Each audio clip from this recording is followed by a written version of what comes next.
भ्रिकुटी online मार्फत सारा नेपालीले सुनुन् यो कुरा। तपाईहरुको मृत्यु नभएर के हुने, तपाईहरुको मृत्यु नभएर के हुने भने प्रचण्डलाई गाली गर्नका लागि राज संस्थालाई किन जोड्नु पर्यो केपी ओलीलाई? त्यो बालुवाटारमा भारतीय नम्बर प्लेटका गाडीमा नेपाली कांग्रेसको झण्डा फहराएर बधाई दिने र लिने अनि एमसीसी पास गर्न सर्वदलीय बैठक बोलाउने, पास भएन भने मेरो जीवन खतरामा छ भनेपछि राष्ट्रियताका लागि कसले काम गरिरहेछ? लोग्ने र स्वास्नी भएका प्रचण्ड र केपी शर्मा ओली अहिले राजा ज्ञानेन्द्रलाई दोष लगाउँछ एमसीसी पास गर्ने बेलामा। तपाई नै होइन त्यो 5 बुँदे सहमति गर्ने, त्यसमा पनि राजतन्त्रको अन्त्य भनेर कहाँ लेखेको थियो? तपाई 5 बुँदे भन्ने बुँदा भन्न नजाने, अनि तपाई 17 वर्ष पछाडि तपाईलाई याद भयो भ्रष्टाचारमा मृत्युदण्डको सजाय दिनु पर्यो भने को चाहिँ बाँकी होला भने तपाई राष्ट्रको ढिकुटीबाट 6 अर्ब उडाउनुहुन्छ।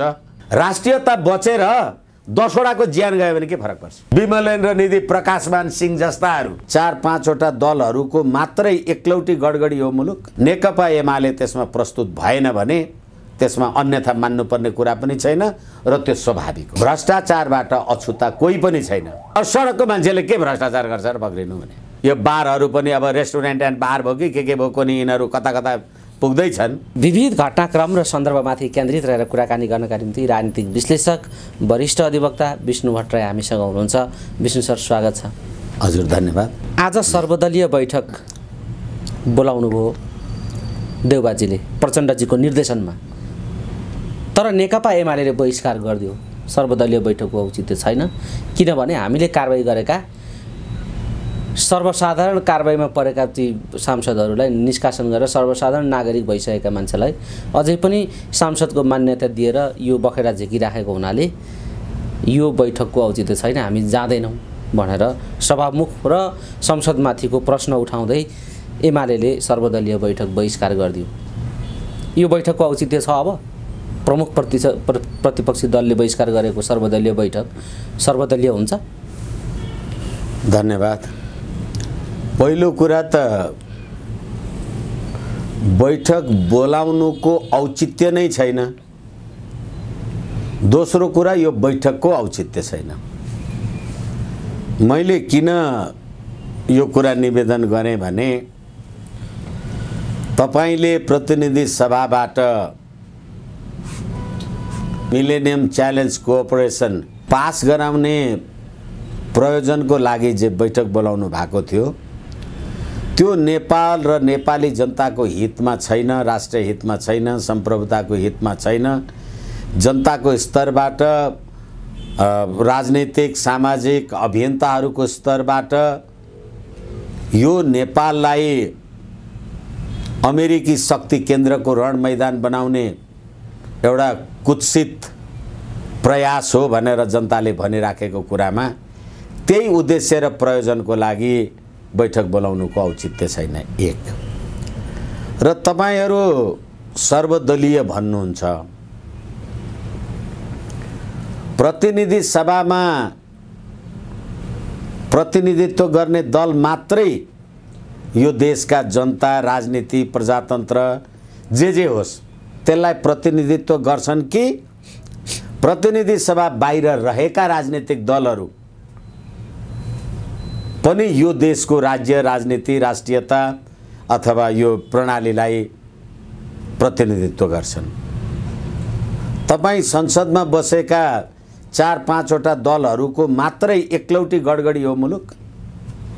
तपाईले अरू राजनीतिक दलहरूलाई किन त्यो मूल्य मान्यता यो संविधानको धारा 270 बमोजिम राजनीतिक दलहरूलाई इन्कार गर्ने अख्तियारी तपाईलाई छ? सबै राजनीतिक दललाई नबोलाएको बैठक कसरी सर्वदलीय हुन्छ? 2 तेस्रो कुरा, जसरी पुष्पकमल दाहालजीको पार्टीमा रहेका लेखराज भट्ट लगायतका 5 जना मान्य संसद सदस्यहरू दल त्याग ऐन 2063 को दफा 26, 28, 33 जे होस् प्रयोग गरेर उनीहरूको संसद सदस्य समाप्त गर्ने सूचना सभामुखजीले जाहेर गर्नुभयो र उनीहरू अहिले संसद सदस्य छैनन्।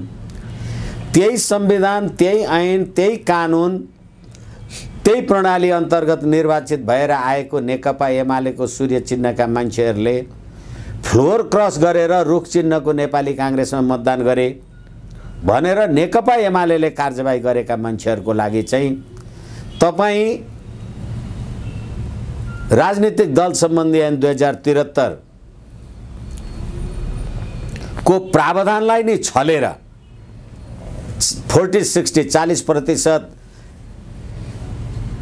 दल विभाजन गर्न चाहनेले 40% संसदीय दलमा र केन्द्रीय कार्य समितिमा चाहिनुपर्ने कुरालाई छोडेर 40%लाई 20% बनाउनु भयो अनि 20%लाई पनि संसदीय दल र भनेको ठाउँमा संसदीय दल अथवा पार्टी भनेर पार्टीको केन्द्रीय कार्य समिति भनेर भन्नुभयो र त्यति गरेर तपाईले आफ्नो अभिष्ट पूरा गरेर राजनीतिक दल विभाजन गरेर माधव कुमार नेपाललाई वैधानिकता दिएपछि फेरि त्यही अध्यादेश काम लागेन भनेर फेरि तपाईले फिर्ता गर्नुभयो।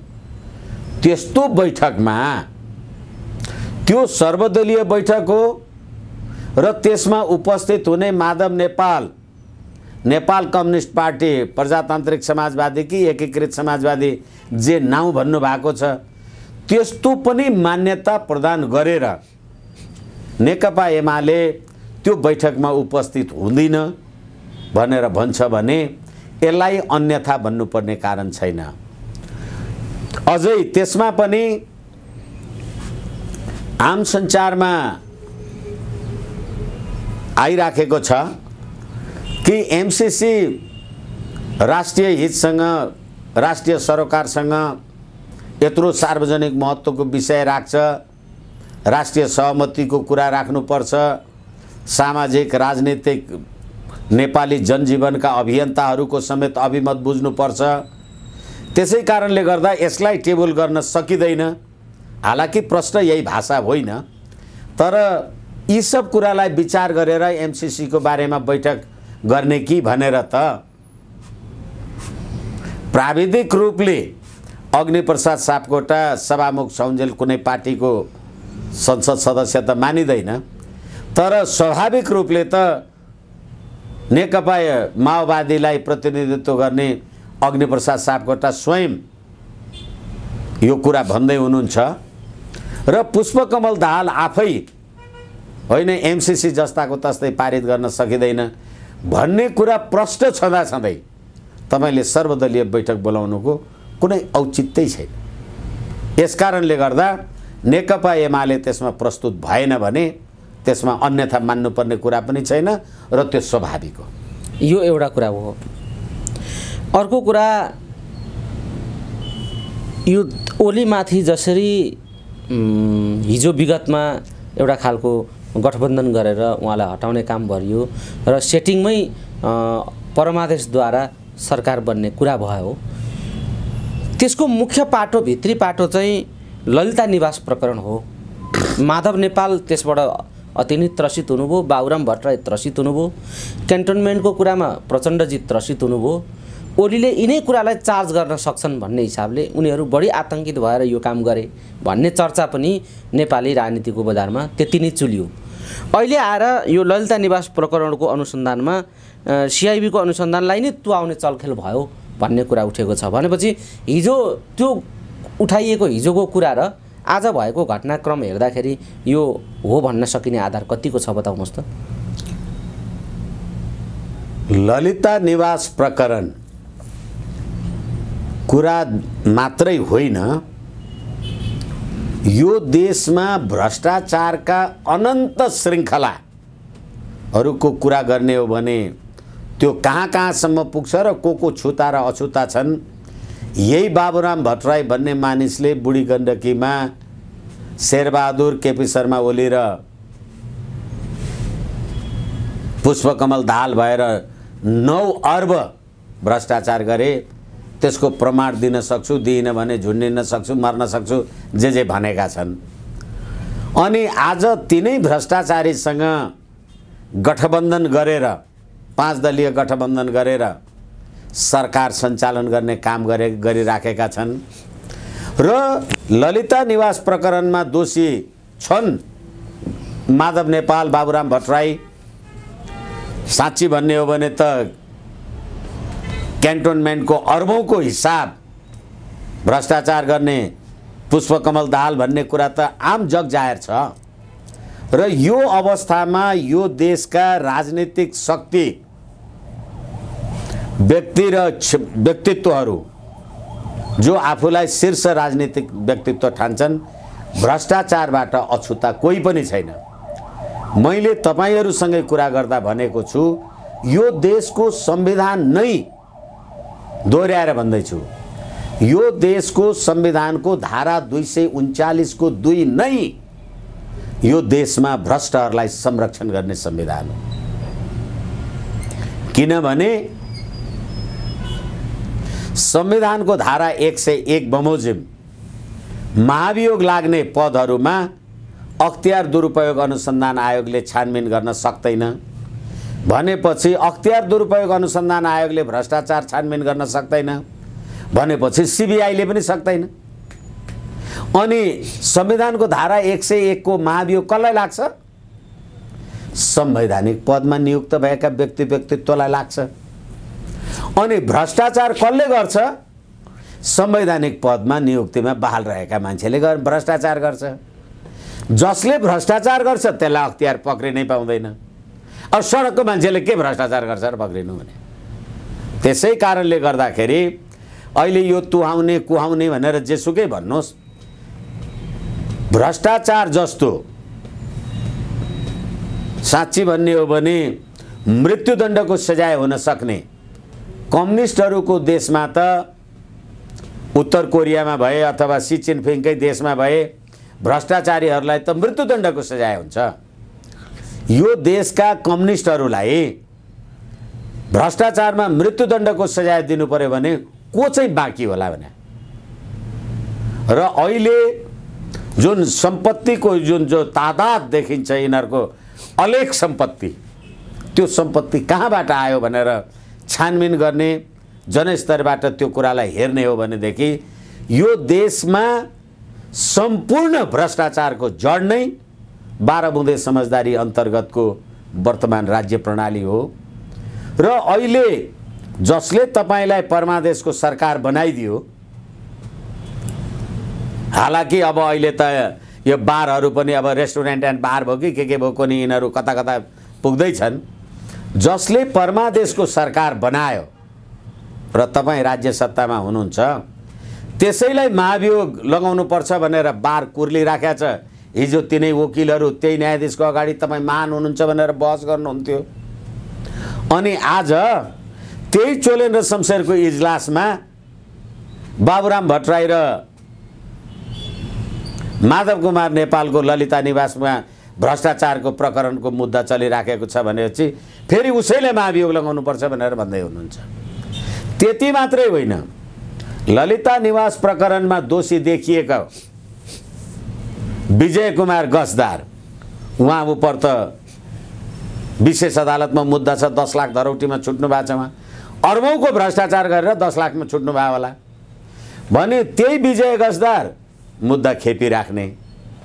अनि त्यही विजय गजदारको पार्टीको सरकारले चाहिँ अब फेरि सीबीआईले अगाडि बढाएको मुद्दालाई निस्तेज गर्ने भनेपछि भ्रष्टाचारमा यो देशको मन्त्री, प्रधानमन्त्री, सरकार, यी राजनीतिक दल, नेता को चाहिँ अछुता रहेछ भन्ने कुरा फेरि पनि देखियो। अझै अर्को कुरा, तपाईले अहिले त्यो फाइल मुद्दा नचलाउने भन्नुस्, कोनी के गर्ने भन्नुस्, तपाईले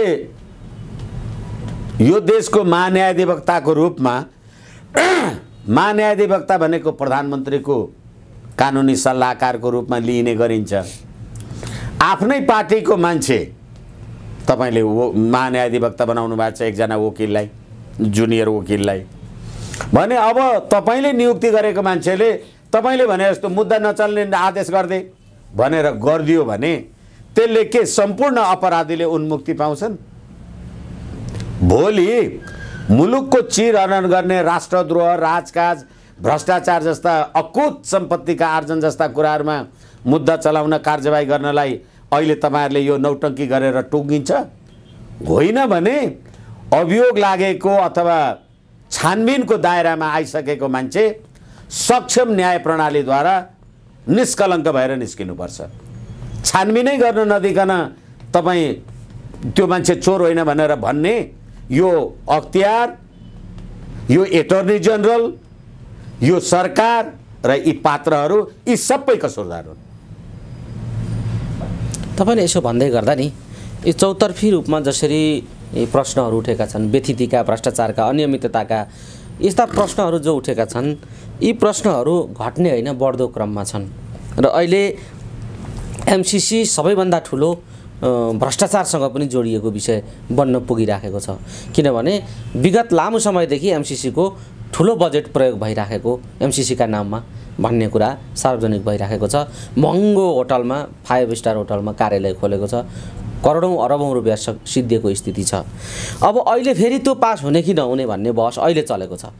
यो एमसीसी ठ्याक्कै अब कसरी अगाडि जान सक्छ या यो अब क्यान्सल हुन सक्छ, यो एमसीसी को प्रोसेस अब कसरी अगाडि बढेको देख्नुहुन्छ राजनीतिमा? किनभने यो एमसीसी गरिएन भने त मेरो ज्यानै खतरामा पर्छ भन्छन् अरे प्रधानमन्त्री भन्ने हल्ला पनि बाहिर बजारमा सुनिन्छ। अब प्रधानमन्त्रीकै ज्यान जाने यो एमसीसी कस्तो हो?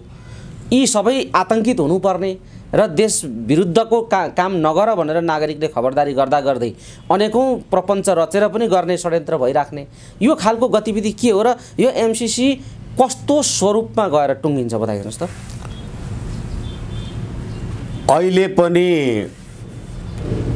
अब आम सञ्चारमा अथवा आम नेपाली जनतामा एमसीसी राष्ट्रघाती हो, राष्ट्रहित प्रतिकूल छ,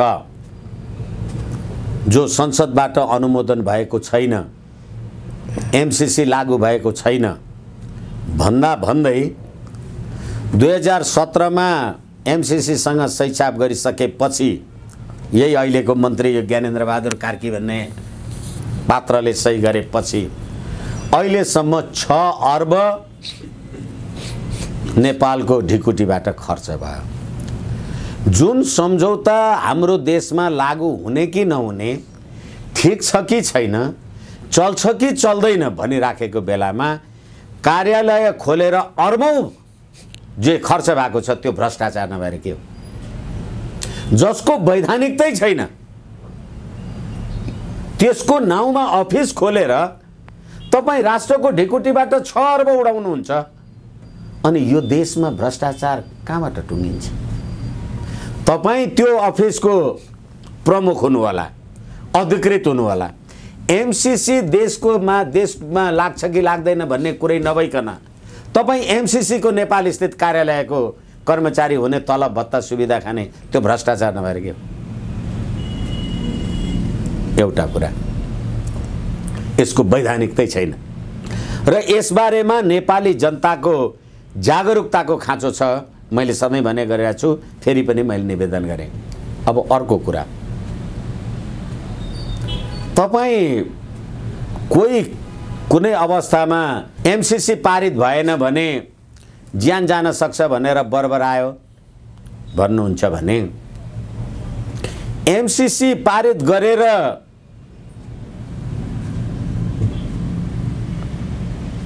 पारित नगरेर 2-4 वटा राष्ट्रघातीहरूको ज्यान जानु भन्दा ज्यान गएकै बेस जसले राष्ट्रको राष्ट्रियता नै समाप्त गर्छ, राष्ट्रियता बचेर 10 वटाको ज्यान गयो भने के फरक पर्छ? यही देशको धेरैचोटि हामीले कुरा गरिसक्यौं।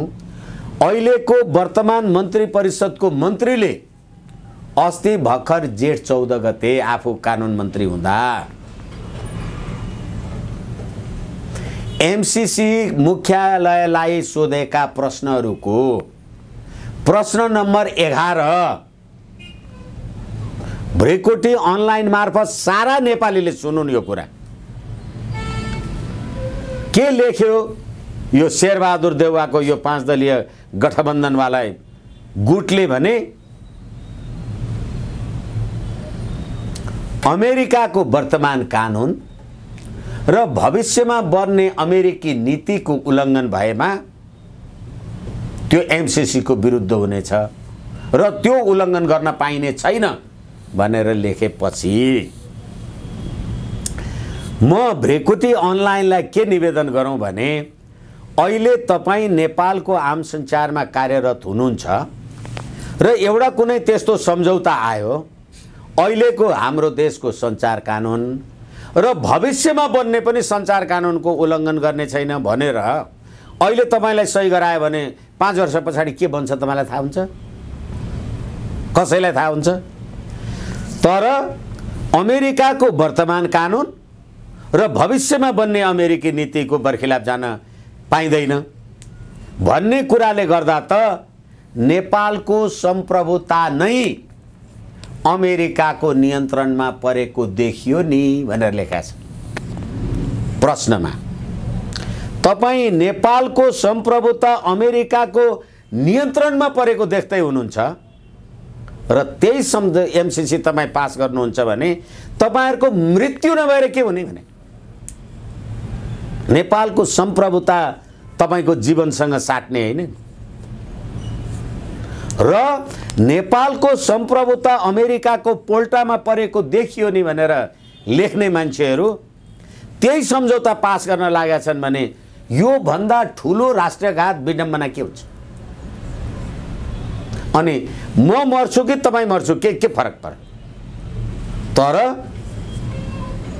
एमसीसी को नाउँमा आईपीएस को नाउँमा भारत र अमेरिकाको इच्छा र आकांक्षाको नाउँमा चीन र भारतको बीचमा रहेको नेपाललाई चीनको इच्छा चीनको बढ्दो विश्व शक्तिलाई नियन्त्रण गर्ने नियतका साथ नेपालमा एमसीसी प्रयोग गरेर उत्तरी छिमेकीसँगको मित्रतालाई कटुतामा परिणत गर्ने अनि एमसीसी अन्तर्गत त्यो प्रोजेक्ट अन्तर्गत आएका सुरक्षा सैन्य दस्ता जे होलान् अनि तिनीहरूको काम कारबाही नेपालको सरकारले अनुगमन गर्न नपाउने हेर्न नपाउने एमसीसी प्रोजेक्ट अन्तर्गत काम कारबाही गरिराखेको मान्छेमा फौजदारी कसुर भयो भने नेपालको कानुन नलाग्ने सरकारले पक्रिन नपाउने अनि एउटा देशमा यहाँ काठमाडौँमा नेपालको कानुन लाग्ने रसुवा धादिङ हुँदै वहाँ गोरखपुरसम्म रेलवे लाइन अथवा बिजुलीको लाइन लाँदा चाहिँ अमेरिकाको कानुन लाग्ने हैन। यस्तो एमसीसी सम्झौता पारित गर्छु भन्नेहरू गरिन भने म मर्छु भन्नेहरू नेपाली कांग्रेसको चुनावमा शेरबहादुर देउवा भनेको काम नलाग्ने रद्दी पात्र भइसक्यो भनेर अध्यक्षमा उम्मेदवारी दिएर 100-200 भोट ल्याउने बित्तिकै तै नै महान होस् भनेर सैछाप गरेर हिँड्नेहरू विमलेन्द्र निधि प्रकाशमान सिंह जस्ताहरू अनि त्यही शेरबहादुरलाई मत हाल्ने बित्तिकै एमसीसी पास गर्नको लागि बोलाउँछन् र पार्टीको अध्यक्ष भएर तपाईले कार्यकालको शपथ ग्रहण गर्न पाउनु भएको छैन किनभने सदस्यहरूको त निर्वाचनको नतिजा आउनै बाँकी छ भने त्यो बालुवाटारमा भारतीय नम्बर प्लेटका गाडीमा नेपाली कांग्रेसको झण्डा फहराएर बधाई दिनेर लिने अनि एमसीसी पास गर्न सर्वदलीय बैठक बोलाउने पास भएन भने मेरो जीवन खतरामा छ भनेपछि राष्ट्रियताका लागि कसले काम गरेर छ बुझिदैन? यो देशका आम नेपाली जनता यिनीहरू बुझ्दैनन् सुन्दैनन् थाहा छैन अनि एमसीसी को यो वितण्डा आफ्नो ठाउँमा छ। 2060 साल मन्सिर 11 गते पुष्पकमल दाहाल र राजा ज्ञानेन्द्रका बीच 5 बुँदे समझदारी भयो भनेर 17 वर्ष पछाडि हिजो सँगै जेट उडाउन लागेको भ्यालेन्टाइन डेमा रातो गुलाब साटेका लोग्ने र स्वास्नी भएका प्रचण्ड र केपी शर्मा ओली अहिले राजा ज्ञानेन्द्रलाई दोष लगाउँछ एमसीसी पास गर्ने बेलामा। यो देश यो 5 बुँदे सहमति गरेका छन् प्रचण्डले भन्ने कुराको जुन अभिव्यक्ति गरेका छन् ओलीले, यो एमसीसीसँग सरोकार राख्छ यो कुराले? मैले एमसीसीसँग राष्ट्रियताको सरोकार छ र अहिले एमसीसी पास गर्ने र नगर्ने भनेर सर्वदलीय बैठक बोलाउँदा प्रचण्डजीको सल्लाहमा बैठक बोलाइन्छ अनि त्यतिखेर त्यो बैठकमा एमाले म जान्न भन्छ अनि राष्ट्रियताको प्रश्नमा राज संस्थाको कुरा जोडेर हेर्ने जो नेपालीहरू छन् यो एमसीसीलाई हेर्दाखेरि यो राज संस्थालाई बाहेक गरेर कसरी हेर्न सकिन्छ?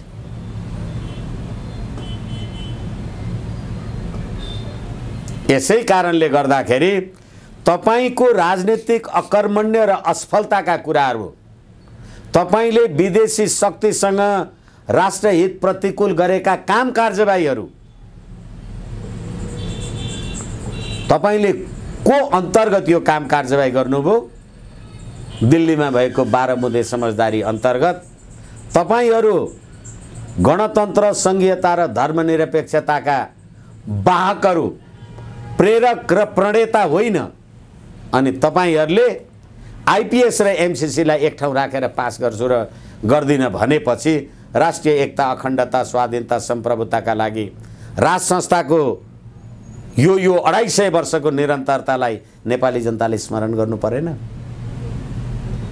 यसै कारण मैले यो कुरा तपाईलाई निवेदन गरे हुँ। ठ्याक्कै यो 5 बुँदे सम्झौता भनेर जुन ओलीले सार्वजनिक गरे, यही बेला ओलीले प्रचण्डलाई त्यो भन्नु को आवश्यकता के हो र यो सम्झौता भएको हो कि होइन तपाईको विचारमा? तपाईलाई के लाग्छ बताउनुहोस् त। यो सम्झौता कुनै हालतमा भूतो न भविष्यति भएको होइन र अर्को कुरा म तपाईलाई भनौँ, मैले धेरै आम सञ्चारमा पनि भनेको छु, तपाईँ केपी शर्मा ओलीजी, पुष्पकमल दाहाल, शेरबहादुर जे हुनुहुन्छ तपाईँ गणतन्त्रवादी, प्रतिनिधि सभा घोषणा 2063 जेठ 4 गते को प्रतिनिधि सभा घोषणा मा तपाईले के लेख्नुभयो? त्यसको प्रस्तावनामा म आम नेपाली जनतालाई ध्यान दिनका लागि ब्रेकुटी अनलाइन मार्फत निवेदन गर्छु। त्यसको प्रस्तावनामा तपाईले लेख्नुभयो वर्तमान जनआन्दोलन को समापन सम्पन्नताका लागि राजा ज्ञानेन्द्रको समेत सहमति भएकोले प्रस्तावनामा लेख्नु भएको छ भनेपछि राजासँगको समझदारीमा जनआन्दोलन टुङ्गिएको रहेछ। एक अनि त्यसमा अर्को कुरा के लेखियो? अबदेखि राज परिवारको जेठो सन्तान राजगद्दीको उत्तराधिकारी हुन्छ भनेर लेख्नुभयो। त्योभन्दा अगाडि के थियो? राजाको जेठो छोरो राजा हुन्थ्यो। अब चाहिँ छोरी पहिले पैदा भइछ भने जेठो सन्तान राजा हुने भयो। 2 तेस्रो कुरा के हो? राजाको सल्लाहकार सभा भनेर राज परिषद थियो, राज परिषद समाप्त गर्ने भने। 3 चौथो के भयो?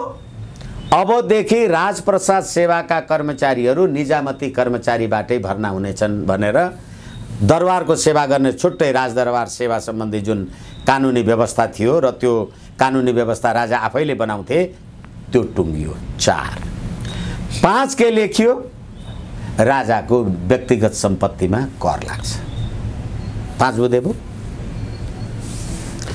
अनि तपाईहरूले सही गरेको त्यो कागज प्रचण्ड, पुष्पकमल दाहाल अथवा गिरिजा, सुशील, शेरबहादुर जो केपी ओली जो तपाईँ नै होइन त्यो 5 बुँदे सहमति गर्ने। त्यो प्रतिनिधि सभा घोषणा 2063 जारी गर्ने तपाईहरू होइन र त्यतिखेरै 17,000 मान्छे मार्ने प्रचण्डको 84 वटा सिट मान्य बनाउने तपाईहरू होइन। त्यसमा पनि राजतन्त्रको अन्त्य भनेर कहाँ लेखेको थियो? अनि अहिले 2060 साल मङ्सिर 11 गते भएको राजा र प्रचण्ड बीचको सम्झौता र समर्थन भनेर तपाईँ 5 बुँदे भन्ने बुँदा भन्न नजाने, अनि तपाईँ 17 वर्ष पछाडि तपाईँलाई याद भयो। 17 वर्ष पछाडि किन भन्नुभयो? किनभने स्वास्नी मान्छेलाई सबैभन्दा बढी रिस सौताको हुन्छ अरे, अनि सी जिनपिङ विचारधाराद्वारा हामी त कम्युनिस्ट भएर नेपालमा कम्युनिस्ट शासन चलाउँछौँ भनेर प्रचण्ड र केपी शर्मा ओली सी जिनपिङ विचारधारा भर्चुअल बैठक गर्ने, आज सबैभन्दा ठुलो शत्रुता कम्युनिस्टको बिचमा भएको हुँदाखेरि प्रचण्डलाई गाली गर्नका लागि राज संस्थालाई किन जोड्नु पर्यो केपी ओलीलाई? होइन भने प्रचण्डले त भनेका छन् तिमी देखाऊ यो चुनौती। यस कारणले गर्दा अहिले सबैको हैसियत थाहा भयो, औकात थाहा भयो, किनभने नेपाली नै धरती माटोमा आदि इत्यादिमा यी पैदा भएका राजनीतिक दल पनि होइनन् र दिल्लीमा भएको 12 बुँदे समझदारी अनुसार मुलुकमा गडगडी गर्दा 15 वर्षमा जे बुरी हाल भएको थियो, आज अहिले 17-18 वर्ष पुगेपछि केपी ओलीलाई बल्ल यो याद भयो। यसकारणले नेपालको संवैधानिक राज संस्था, हिन्दू राष्ट्र र अखण्ड नेपालको मान्यता राख्ने मानिसहरूको उहाँहरूको धारणा, भावना र दृष्टिकोणमाथि आँच पुग्ने कुरा, उनीहरूको स्वाभिमानमा ठेस लाग्ने कुरा राजनीतिक दलका नेताहरूले नबोल्नुमा उहाँहरूलाई पनि कल्याण छ। हस् विष्णु सर, समय दिनुभयो, विविध सन्दर्भहरूमाथि केन्द्रित रहेर कुराकानी गर्ने समय प्राप्त भयो। यो समय र संवादका लागि यहाँलाई धेरै धेरै धन्यवाद छ। हजुर धन्यवाद, नमस्कार।